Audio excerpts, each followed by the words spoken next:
কেন? আপনি যখন নিয়ম করেন, আইন করেন রাষ্ট্রের জন্য, তখন কি সেখানে আপনি রিক্সা চালককে রাখেন না?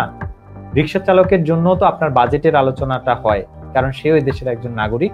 এই বাজেটের সুবিধা অসুবিধা তারও কিন্তু জানার বোঝার অধিকার রয়েছে, কিন্তু তাকে তো আনা হয় না, তাকে তো সেখানে কথা বলতে দেওয়া হয় না। এই সারা বাংলাদেশের যদি রিক্সা চালকদের আমি কথা বলি, তাদের যে আয় উপার্জনের যদি হিসাব করেন আপনি, তাহলে সেটা কি জাতীয় আয়ের বড় একটা অংশ না?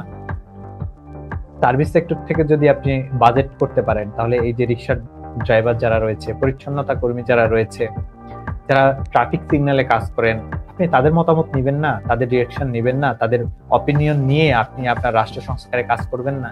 আপনি শুধু শিক্ষিত মানুষদেরকেই যদি আপনি গণনা করেন, তাহলে যারা শিক্ষিত নয় সেই বৃহৎ অংশটিকে আপনি কি করবেন? সেই অংশটিকে কি আপনি দেশ থেকে বের করে দেবেন?